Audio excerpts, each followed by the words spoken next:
السلام علیکم ورحمۃ اللہ۔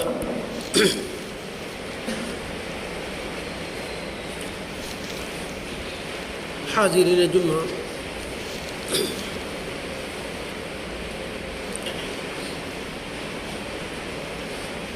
کئی خطبات سے آپ کے سامنے اسلامی رواداری، امن و امان، رحم دلی اور اس طرح کے موضوعات پر آپ سے مخاطب ہوں۔ آج میرا موضوع ہے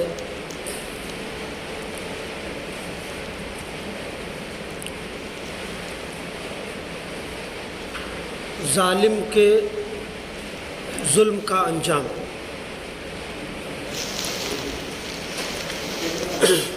حاضرین، قرآن مجید میں سینکڑوں جگہ پر رب کریم نے ظلم و ناانصافی کے تعلق سے آیات کا نزول فرمایا ہے۔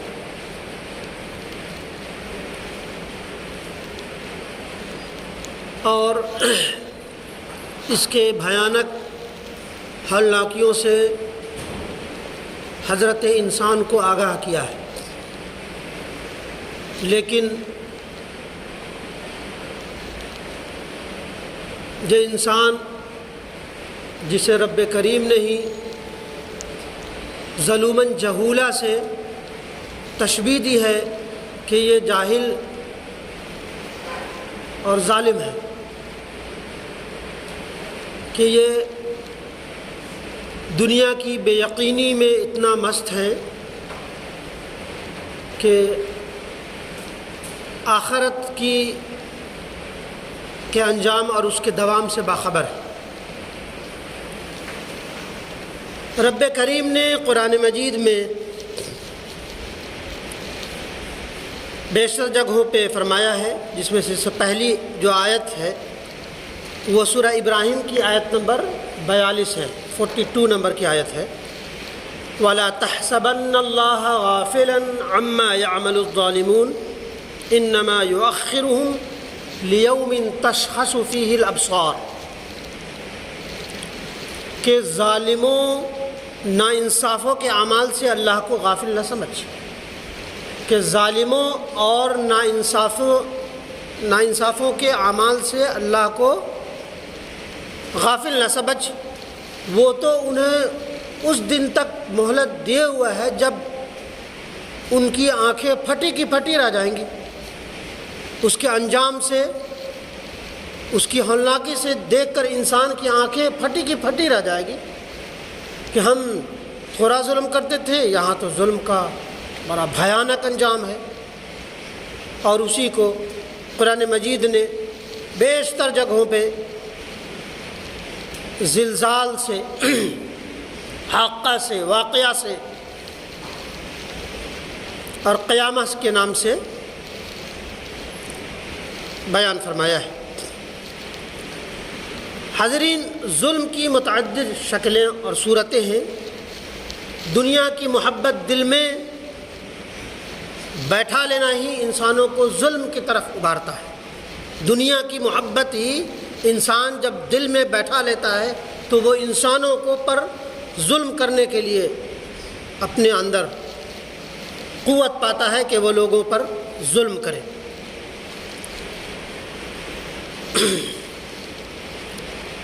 انسانوں کو ظلم کی طرف ابھارنے والی ان خواہشات و لذات سے نابلد انسان اور اس کے انجام سے بے خبر انسان ہی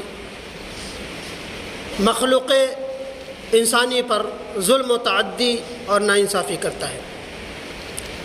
اس لیے اس بات کی سخت ضرورت ہے کہ لوگوں کو دنیاوی زندگی کے بے یقینی اور اخروی انجام کے دوام سے باخبر کیا جائے، اور جس دن اخروی انجام کا دوام انسان کے اندر بیٹھ جائے گا، وہ ذرہ برابر کسی پر ظلم سے کانپ جائے گا۔ 70 سال 80 سال اس کے علاوہ کیا 80 سال کے بعد تو قوت بازو کمزور ترین ہو جاتی ہے، وہ کسی کا محتاج ہو جاتا ہے۔ تو یہ دنیا کی بے یقینی کا اگر اس کو یقین بیٹھ جائے گا کہ یہ دنیا بے یقینی ہے، بے سر و سامانی ہے، تو وہ کسی پر کبھی کسی آن کسی لمحہ کسی پر ظلم نہیں کر سکتا۔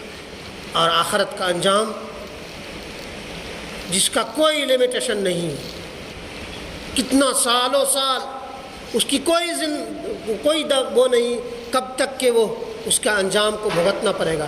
اس کا کہا جائے گا کہ اللہ تبارک و تعالی جنت اور جہنم کے دیوار پر، جسے سور کہا جاتا ہے، درمیانی درمیان پہ موت کو ذبح کر دے گا کہ آج یہ مکمل فیصلہ ہے ظالموں کے لیے اور انصاف پسندوں کے لیے، مومنین کے لیے، کہ آج جب اس فائنل ججمنٹ آ گیا ہے، فائنل ڈیسیزن آ گیا ہے، تو اس کے بعد تم کتنی ہی ضلالت جہنم میں اٹھاؤ، کیسی کیسی ہولناکیاں تمہیں سہنے پر جائے، تم موت موت موت کر کے چیخو کہ موت مجھے آ جائے، اللہ تبارک و تعالیٰ اس دن موت کو خود ذبح کر دیا ہوگا کہ موت کو خود موت آ گئی۔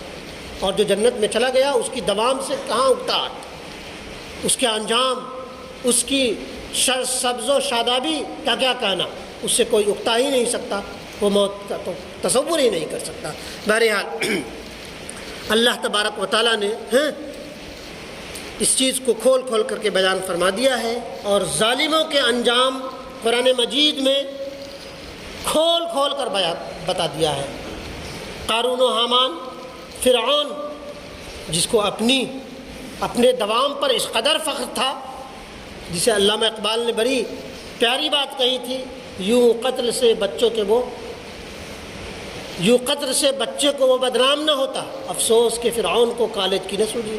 یہ بات دیگر ہے کہ آج کا ظالم کالج کی بھی جو اہمیت ہے اور فضیلت ہے اس کو سمجھ چکا ہے، اس کے باوجود وہ ظلم کر رہا ہے۔ یوں قتل سے بچوں کے وہ بدنام نہ ہوتا، افسوس کہ فرعون کو کالج کی نہ سوجی۔ تو آج کا ظالم کالج کی بھی اہمیت کو جانتا ہے، علم، نالج اور سائنٹیفک دور ہے، سب کی یقینی کو مانتا ہے، لیکن اس کے باوجود بھی وہ ظلم کرتا ہے، جہالت کرتا ہے۔ تو وہی کہا گیا ہے کہ وہ ظلوماً جہولا، کہ انسان حقیقی معنوں میں ظالم اور جاہل ہے، وہ اپنے انجام سے باخبر ہے، وہ جانتا ہی نہیں کہ وہ کیا ہے۔ حاضرین، یہ ذہن نشی رکھیں کہ ظلم کا انجام کسی طور پر اچھا نہیں ہوتا۔ ماضی اور زمانے میں موجود بہت سارے واقعات رونما ہوئے جن میں عقل مندوں کے لیے عبرت کا بہت سا سامان موجود ہے۔ یہ بچوں کے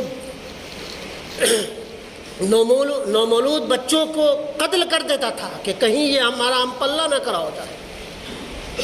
اور یہ بات اور ہے کہ موسیٰ فرعون ہی کے گھر میں پلتے ہیں، اور اس کا جو انجام ہوتا ہے، کہیں ایک مچھر کی ناک میں چڑھ جانے سے مر گیا، کوئی اپنی ساری حکومت اور دوام کے باوجود دریا برد ہو گیا، جس کی لاشیں آج تک پڑی ہوئی ہے، اس کا انجام۔ اور اس کے علاوہ اور بھی بہت سارے آل شعیب، آل لوط اور اس طرح کے بہت سارے لوگوں کا انجام قرآن میں بھرا پڑا ہے۔ ظلم پھر ظلم ہے، بڑھتا ہے تو تھم جاتا ہے، تو ظلم کا کوئی دوام نہیں ہے۔ حاضرین، مظلوم کی فریاد اس تیر کی طرح ہے جس سے ظالم کبھی بچ نہیں سکتا۔ حضرت معاذ بن جبل رضی اللہ عنہ، ایک عبقری صحابی جنہیں پیارے نبی صلی اللہ علیہ وسلم نے یمن کا گورنر بنا کر کے بھیجا، یہ کہتے ہوئے کہ شاید اب ہماری ملاقات کبھی نہ ہو پائے، شاید میں آپ کے ادھر بھیجنے کے بعد میری زندگی تمام ہو جائے، میرا انقلاب مکمل ہو جائے۔ حضرت معاذ بن جبل کہاں اٹھے ہیں، نبی اکرم صلی اللہ علیہ وسلم یہ چیز بھی سناتے ہوئے مجھے وہاں بھیج رہے ہیں، میں چاہتا ہوں کہ آپ کے پاس رہوں۔ کہتے نہیں، یہ میرا حکم ہے کہ تم یمن کے گورنر بن کے وہاں جاؤ۔ اور اس وقت نبی اکرم صلی اللہ علیہ وسلم نے جو نصیحت کی تھی نبی اکرم حضرت معاذ بن جبل کو، وہ یہ ہے کہ واتقی دعوت المظلوم فإنه ليس بينها وبين الله حجاب، یہ متفق علیہ ہے، بخاری اور مسلم دونوں میں یہ روایت ہے کہ مظلوم کی بد دعا سے بچنا، اس لیے کہ مظلوم کی بد دعا میں اللہ اور اس کے مابین کوئی حجاب نہیں۔ لا ترد دعوت المظلوم ولو كان فاجرا ففجوره على نفسه، کہ مظلوم کی دعا رد نہیں ہوتی چاہے مظلوم فاجر ہی کیوں نہ ہو، فاسق اور فاجر ہی کیوں نہ ہو، اگر اس پہ ظلم کیا جائے تو رب کریم اس کی استدعا کو، اس کی دعا کو، اس کی بد دعا کو سنتا ہے۔ اتقوا دعوت المظلوم وإن كان كافرا فإنه ليس بينها وبين الله حجاب، کہ مظلوم کے بد دعا سے بچو چاہے وہ کافر ہی کیوں نہ ہو، بلا شبہ اللہ اور اس کے مابین کوئی پردہ نہیں ہے۔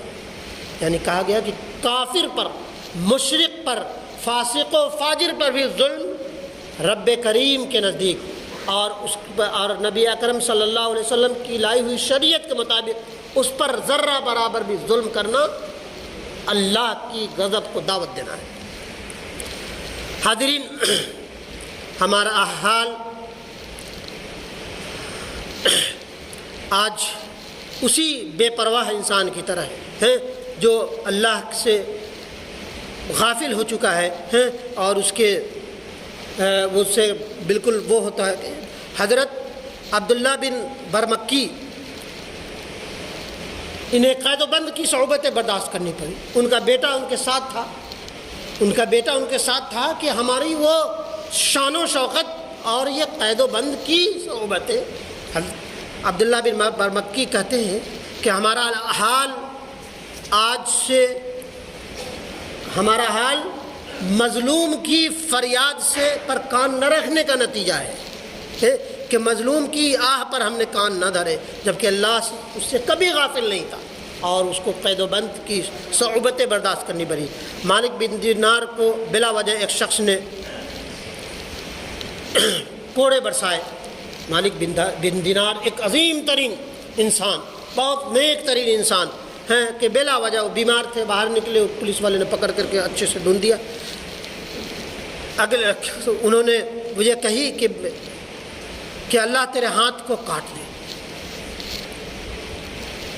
مالک بن دینار کی کی زبان سے ایک آہ نکلی اور کہا کہ اللہ تیرے ہاتھ کو کاٹ دے۔ اگلی صبح پھر وہ درد و طرب سے نکل کر کے نکلے کچھ ضرورت کے سامان سے، دیکھا وہی شخص کے ہاتھ کٹے ہوئے اور اپنے گردے کے وہ لٹکائے ہوئے پھر رہا ہے۔ اے ظالموں اور متشدد انسانوں، اللہ کے سامنے پیش ہونے سے ڈرو اور مظلوم کی دعا کا شکار ہونے سے بچو۔ طبرانی میں صحیح سند سے ایک روایت ہے، ایک آدمی اللہ کے بجائے حضرت علی سے دعائیں کرتا تھا، مناجات کرتا تھا۔ حضرت سعد بن ابی وقاص رضی اللہ عنہ نے ان سے آگاہ کیا کہ حضرت علی کو رب کریم مت مانو، وہ ایک عظیم ترین انسان، عظیم ترین خلیفہ، پیارے نبی صلی اللہ علیہ وسلم کے داماد، لیکن ایک خلیفہ ہے، ان سے استدعا مت کرو، ان سے دعا مت کرو ہے۔ اور وہ شخص ماننے کے لیے تیار نہ ہوا تو وہ سعد بن وقاص نے کہا کہ میں اللہ کے ہاں آپ کی عرضی لگاؤں گا کہ آپ سننے کے لیے تیار نہیں اور حضرت علی کو مشکل کشا اور حاجت روا سمجھتے ہیں، انہی کو ہر چیز سمجھتے ہیں اللہ کے ساتھ ساتھ۔ کہا کہ میں اللہ سے شکایت کروں گا، آپ سے دعا کروں گا کہ اللہ آپ کو یا تو صحیح راستہ دکھائے، آپ پہ اللہ ہلاکت کا وہ کر دے اور کہا کہ کل صبح وہ نکلا ہی تھا کہ ایک چنگھارنے والا اونٹ انہیں کچل ڈالا، مر گیا۔ حضرت عثمان کے مخالفین انہیں قتل کر دیا۔ دو شخص تھے، انہوں نے کہا کہ جب میں انہیں قتل کر دوں گا تو ان کے چہرے پہ تھپڑ ماروں گا۔ دو شخص تھا، پہنچا، حضرت عثمان شہادت پا چکے تھے، ان کا گردن اپنی بیوی کے گود میں تھا، پہنچتا ہے کہ ان کے چہرے سے کپڑے اٹھاؤ۔ ایک دوست وہاں پہ جو لوگ موجود تھے کہا کہ حضرت عثمان کی جو اہمیت اور فضیلت ہے، ان کی جو اسلام کے لیے قربانیاں ہیں، ان کی جو وہ ہے، اللہ تبارک و تعالیٰ کے عذاب سے بچو۔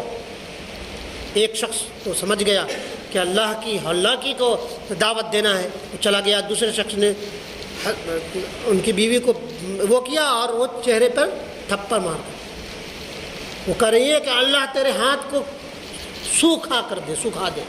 وہ شخص نکلا ہی تھا کہ اس کے ہاتھ سوکھ گئے، کانپنے لگا، اور وہ بڑھاپے کے عالم میں جو اس کے حال ہوئے کہ جب وہ طواف پہ گرتا تھا تو روتا تھا، گر گر آتا تھا۔ اللہ نے اس کی دعا شاید سن لی تھی، کہا کہ مجھے حضرت عثمان کی اور ان کی بیوی کی بددعا لگ گئی۔ اس طرح کے اور بھی بہت سارے واقعے ہیں۔ ابو سعد جو تھے کوفہ کے گورنر کبھی تھے، عمر سے شکایت کی کہ وہ صحیح ڈھنگ سے انصاف کو برپا نہیں کرتے، وہ صحیح ڈھنگ سے نماز نہیں پڑھاتے۔ تو انہوں نے کہا، ابو سعد نے کہا کہ میں، ابو سعدہ نے عرضی لگائی تھی ابو سعد کی حضرت عمر کے پاس، کہا کہ نہیں اے نبی، اے خلافت المسلمین، میں بہترین انداز میں اپنی ذمہ داری کو انجام دے رہا ہوں، یہ ہم پر وہ کر رہا ہے۔ حضرت عمر نے اس کی تحقیق کرائی، پتہ چلا کہ سعد اپنے حق پر ہے، اور تو کہا کہ اللہ تبارک و تعالیٰ، ابو سعدہ جو تم مجھ پہ تہمت لگا رہے ہو، اس کے انجام سے بچو۔ اور اس کا انجام یہ دیکھا کہ کل کو وہ بالکل نابینا سا ہو گیا، اور ہمیشہ اسی کرب اور ظلم میں رہا کہ ابو سعد پر خواہ بہتان تراشی کی تھی۔ اے مظلوم کی پکار نہ دھرنے والے، یہ واقعات ہم سب کے لیے ظلم کا دامن چھوڑنے کے لیے کافی ہے۔ یہ واقعات حضرت حسین کے قاتل میں سے ایک قاتل نے تیر مارا، حضرت حسین نے کہا کہ پانی دو مرا، مجھے پانی ذرا دے دو۔ اس نے پانی کے درمیان حائل ہو رکھا، نہیں دی پانی۔ حضرت حسین کے زبان سے یہ آہ نکلی، ایک دعا نکلی کہ اللہ تجھے ہمیشہ کے لیے پیاسا رکھے۔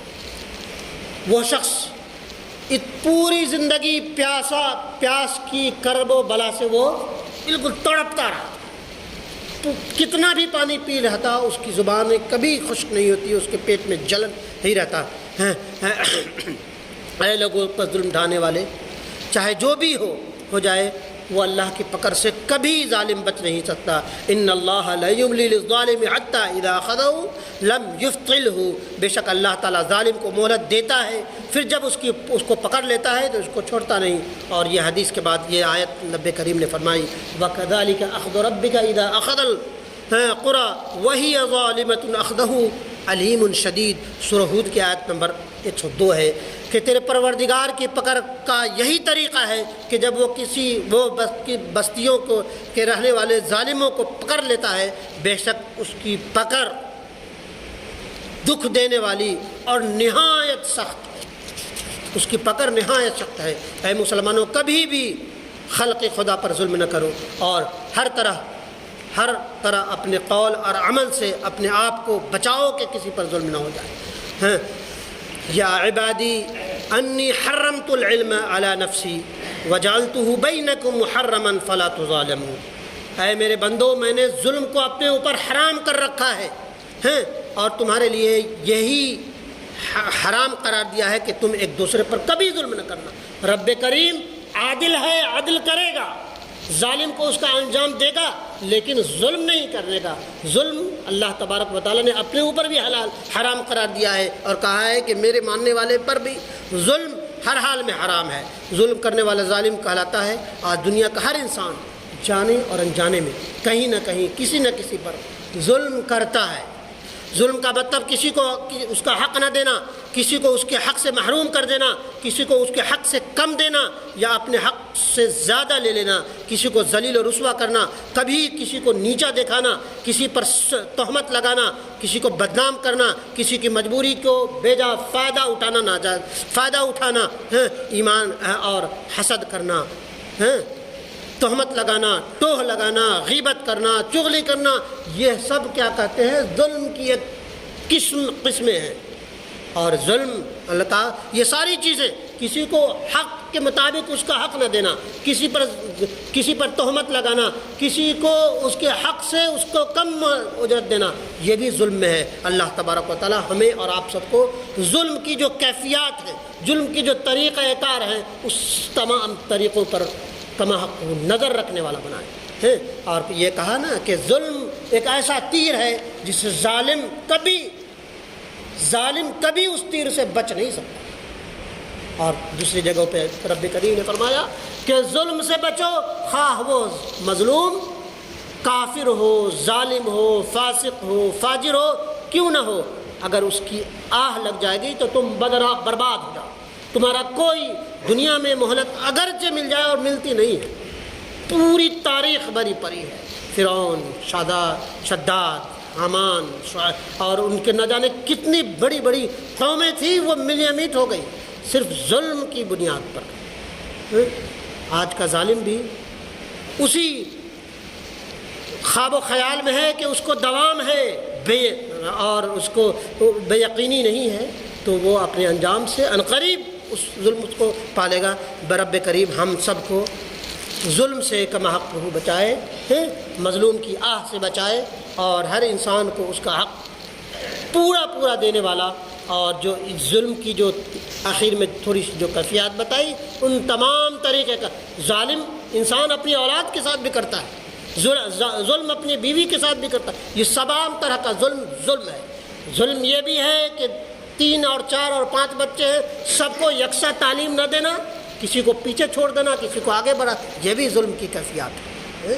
ہاں، اور کسی کو اس کا حق نہ دینا، جس میں بچے ہو، خیش و اقارب ہو، آپ کے کلیگس ہو، آپ کے دوست ہوں، آپ کے احباب ہو، آپ کے زرعی کام کرنے والے، سب کے سب ہیں، ان کے ساتھ ان کا وہ جو میزان کے مطابق اس کے ساتھ اس کو وہ نہیں کرنا، یہ بھی ظلم ہے۔ بہرحال اللہ تبارک و تعالی ہمیں اور آپ سب کو کہنے اور سننے سے زیادہ عمل کی توفیق دے، آمین یا رب العالمین۔